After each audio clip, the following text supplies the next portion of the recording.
Gotta say, Spurs fans, that is one fine-looking Spurs team right there. Go, Spurs, go, 'cause the Giants stink. What is up, San Antonio Spurs fans? Welcome to TSR Sports. Got a question for you.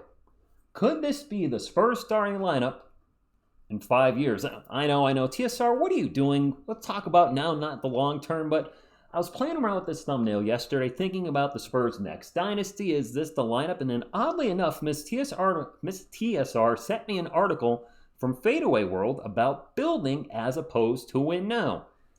Building as opposed to win now. So I'll talk about the lineup in the future, but let's get into this article first, which has a nice quote from Wemby. As teams across the league race to stockpile elite veteran talent, Victor Wembanyama wants his squad to make more of a patient and methodical approach with their roster construction. Breaking up a young core for a single player rarely works, said Wemby via L'Equipe. Did I get it that time? I want the Spurs to be a balanced team. They've been masters of that in the past. Indeed. The modern game has popularized the concept of star stacking, meaning one team with multiple all-NBA level players, which is probably why we saw the new CBA come in and say, knock it off. Over the years, we've seen teams like the Heat, Warriors, Nets, and Suns utilize this trend to varying degrees of success. Very varying. For the Nets and Suns in particular, trading for a star... That was one of the big ones. Yes, Bradley Beal also with the Suns. I think the Nets also traded for James Harden. But nonetheless, trading for a star is what ultimately put them in the bleak state that they are in. Indeed. Unlike most stars in his position, Wemby is not putting any added pressure on his team to secure a deal for elite-level talent. Although you might argue De'Aaron Fox, but I don't know if... Was Wemby pushing for the Fox trade? I don't remember hearing things about that. I digress. As the franchise centerpiece, he's already influencing the team's philosophy, but he's also got enough sense to prioritize a strong and stable foundation over any risk or flashy trades. Wemby's mindset is rare for a player of his caliber and age. High basketball IQ. While many young stars pressure the teams to win fast, Wemby is thinking like a true franchise cornerstone, willing to sacrifice instant results for something more sustainable. For our Spurs, his voice carries weight, and it could be the guiding principle as they build toward contention the right way. All right, let's talk about this. And I love everything I've heard from Wemby in regards to that L'Equipe interview. And I'm sure, some of you said, TSR, what do you want him to say? Well, yeah, the answers are expected, but they're still the right answers. There are players that give the bonehead answers, and that is clearly not our guy. As far as looking at this lineup, though, you might first be saying, TSR, where is De'Aaron Fox? I think he's going to be too expensive 5 years from now. And isn't the long-term goal for the backcourt to being Dylan Harper and Stephon Castle? I think Fox plays next year with us, last year of his contract, and then I see him maybe getting a 3-year extension, and that's when all the other big contracts, Castle's going to be up for extension then. So the bigger contracts are going to start rolling in for these guys. So I think Fox may not be a part of the team at that point, but maybe he will. Hey, if it works out, great. If not, so be it. And I know there's going to be the comments. I'm ready. Why TSR is Sochan in the thumbnail? Why do you get rid of him, trade him, blah, blah, blah? I know he's got some deficiencies in his game, as a lot of players do on a roster, for being honest. But I want to see him succeed.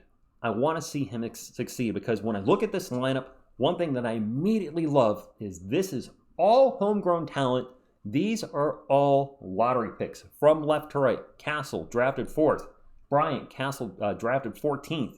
Wemby drafted 1st. Harper drafted 2nd. And Sochan drafted 9th. I love building a team that way. And when I look at this team, the first thing that pops out in my mind is, holy defense, Batman. First you got Wemby, who's going to be probably a reigning defensive player of the year many times over. Yeah, Jeremy Sochan has proved that he is a terrific defender and oftentimes guarded the best offensive player on the other team. And then Carter Bryant, granted, limited sample size, has already shown us he might end up being a world-class defender in a year or two. Maybe now, we'll see. It's against Summer League, guys, so I don't want to get too excited. But he has shown he might be an absolute legit defender, maybe an all-NBA defender as well. Castle certainly no slouch and is only going to get better. And Harper's shown some potential there as well. So this defensive lineup, if it's cooking and reaches the potential, I do think it will. This could be a top 3 defense in the NBA with these guys.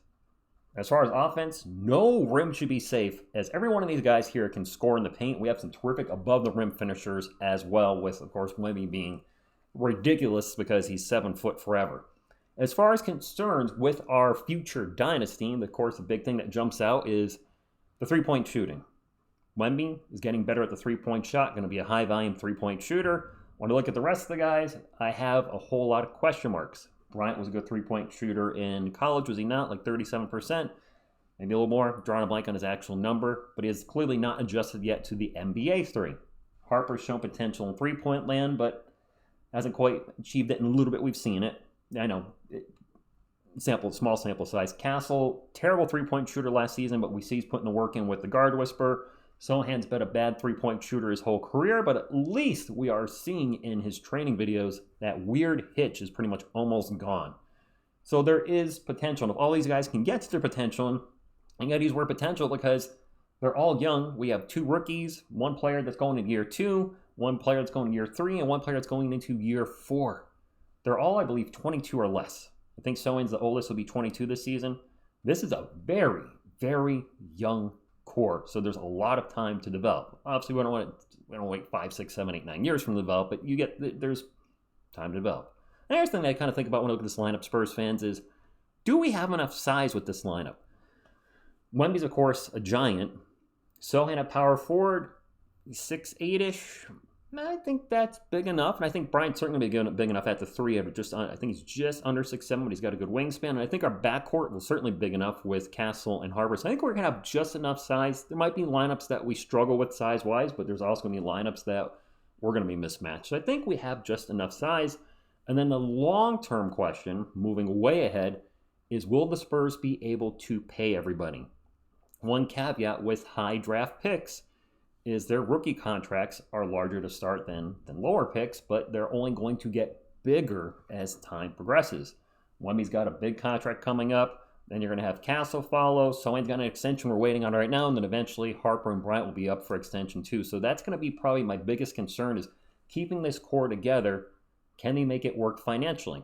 Or are we going to see guys pull, a Tom Brady, a Tim Duncan, etc., where they're, okay, I'm eligible for $45 million a year, but to make it into the, make this work and we're winning, I'll settle for $40 million or whatever it may be. But I am really excited. I hope, I truly do, that this is a championship roster in less than 5 years, being honest. But I'm excited for the future. We have a lot of young talent. We still have all those future draft picks and swaps that we can use. And I'm not forgetting about, for those of you that are fans of Devin Vassell and Keldon Johnson, when Devin's contract is up, if he's still a Spur at the end of that contract, because we don't know what's going to happen, I don't see the Spurs re-signing him. He'll be too expensive, and obviously they're moving towards this direction. Keldon, who the heck knows? And then there could be other players that are still here, not here. But this, I think, just as a Spurs fan on his couch, this is the hopeful starting lineup for the franchise in the future. If it doesn't work out, maybe they go somewhere else, go in another direction, but I think this is it. I wish them all well, wish them all luck, and to any of the guys currently on the roster, whether you're here for another year, 5 years, whatever it may be, I hope they all kill it too. Playoffs next season, playoffs, and championship in, I don't think it'll be this season. The following season? That's a little too early. Definitely by Wemby year 5. We better have a championship by Wemby year 5.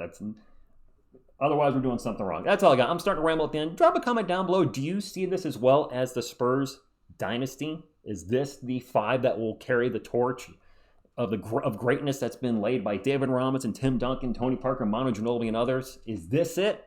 Or is there somebody there you go, TSR? No way. I have a feeling he's going to be the one that's pointed out the most, but please be kind to Jeremy in the comments. Be kind. Please rewind. That's all I got. Like, comment, subscribe. Thank you, and as always, go Spurs, go.